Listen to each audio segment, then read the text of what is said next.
con la hipérbola. ¿Mm?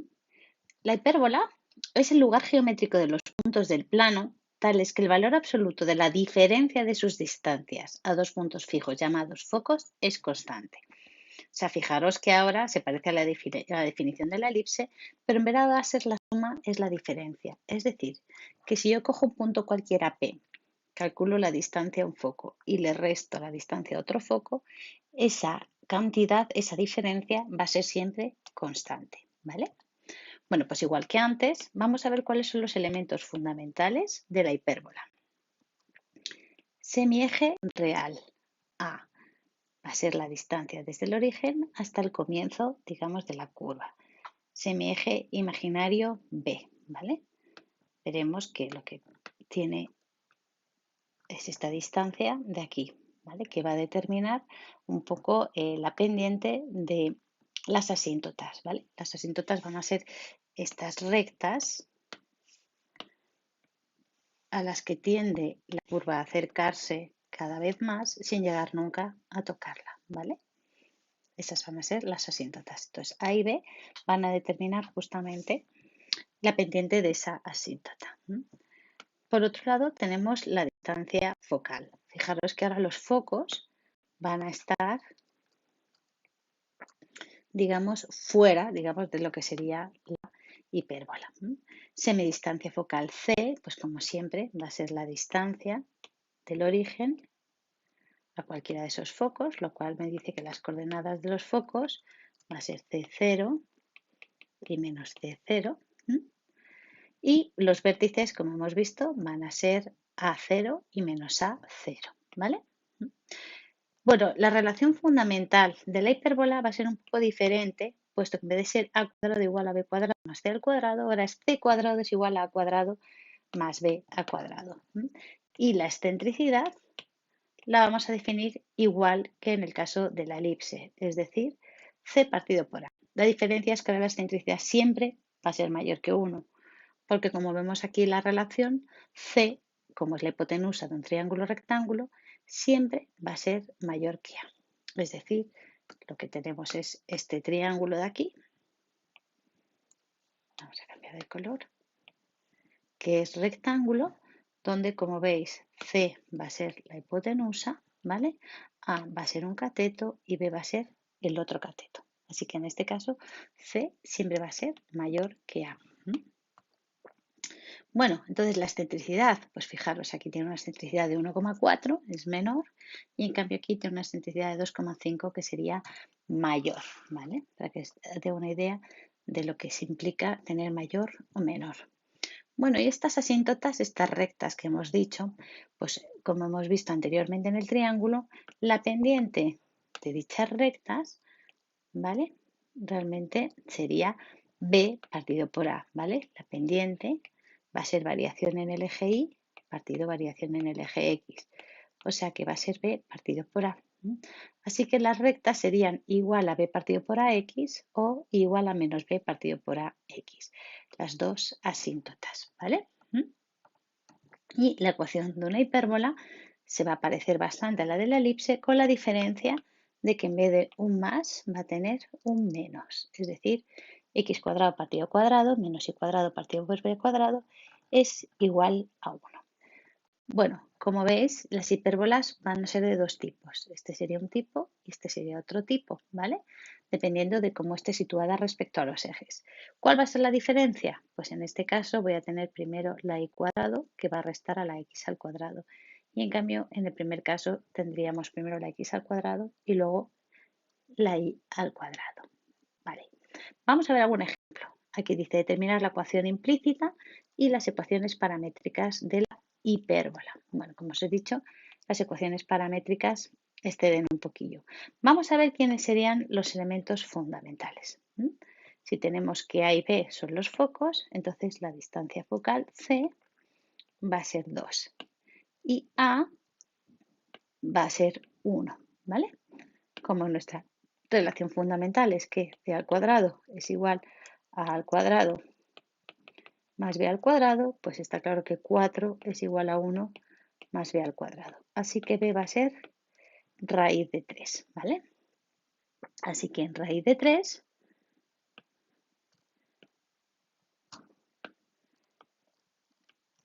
es donde tendríamos la longitud de B. Y a partir de aquí, pues podríamos definir este rectángulo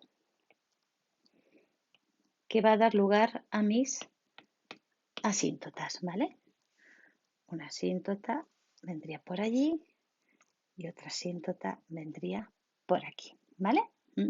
Bueno, pues entonces, una vez que hemos determinado quién es A, B y C, podemos determinar ya la ecuación de esta hipérbola, que sería x cuadrado partido por a cuadrado, que hemos visto que a vale 1, menos y al cuadrado partido por b al cuadrado, que hemos visto que b vale raíz de 3, por lo tanto b vale 3, tiene que ser igual a 1. Ya tendríamos la ecuación. Si me pidiesen su excentricidad, ¿vale?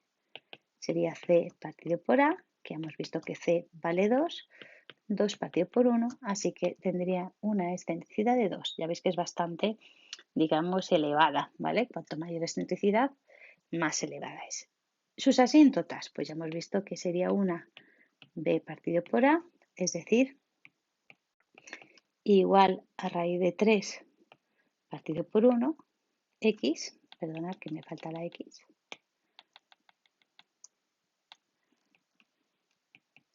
que la primera sería igual a raíz de 3x y la segunda asíntota sería igual a menos raíz de 3x. Y ya tendríamos todo lo que necesitamos de la hipérbola. Bueno, ¿y qué va a pasar si la hipérbola no está centrada en el origen? Pues va a ser exactamente igual que la elipse, ¿vale? Simplemente vamos a introducir C1 y C2 y restarlos en la ecuación principal. Tanto si tenemos una que sea vertical como si tenemos una hipérbola horizontal, ¿vale? Solo que en este caso recordar que primero sería la y y después estaría restando el factor en x, ¿vale?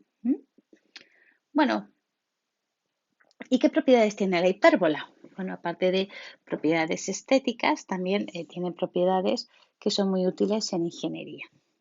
Estéticamente, pues si por ejemplo consideramos un cuadrado,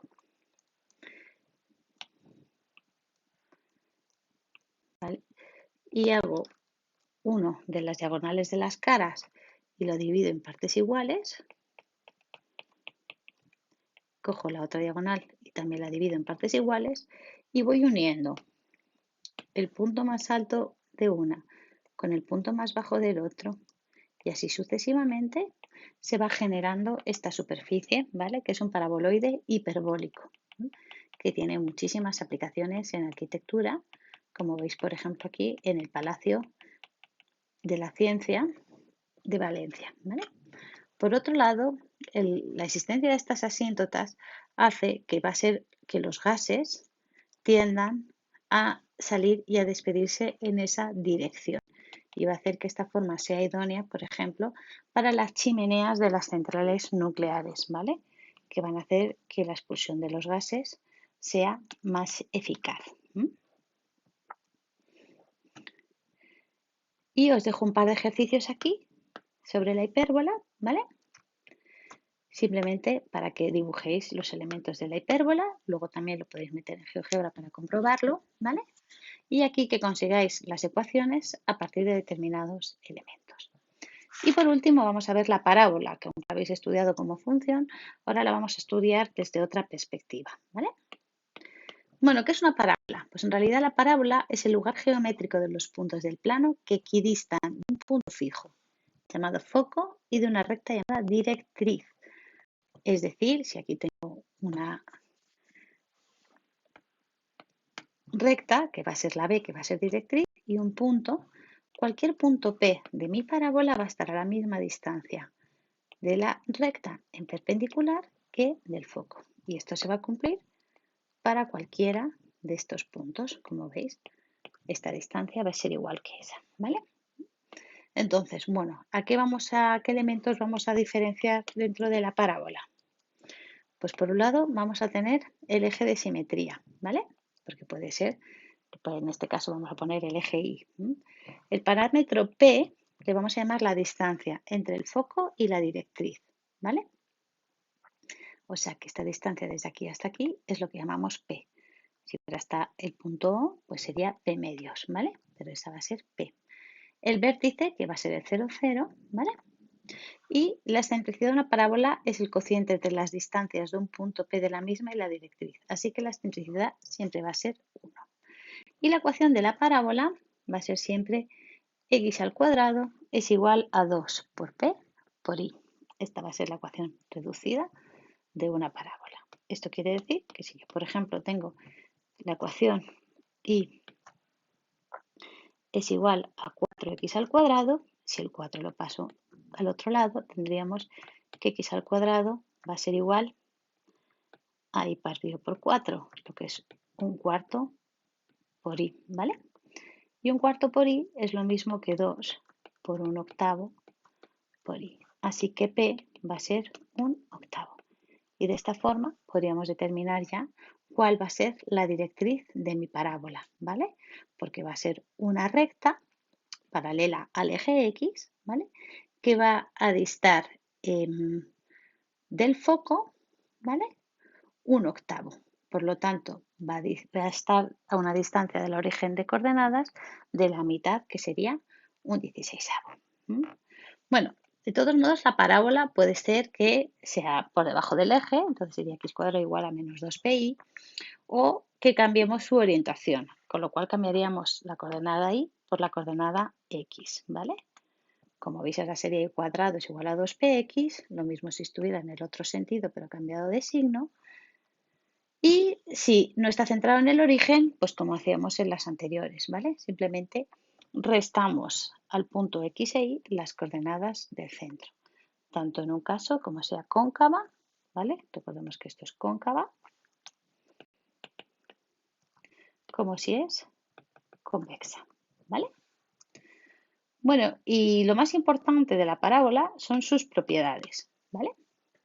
Que tienen múltiples aplicaciones, ¿sí? Por un lado está el efecto parabólico, que es lo que hace que tengamos antenas parabólicas. Y es que desde el foco, si emitimos o recibimos un rayo, ¿vale? Siempre va a rebotar paralela al eje de simetría de la parábola.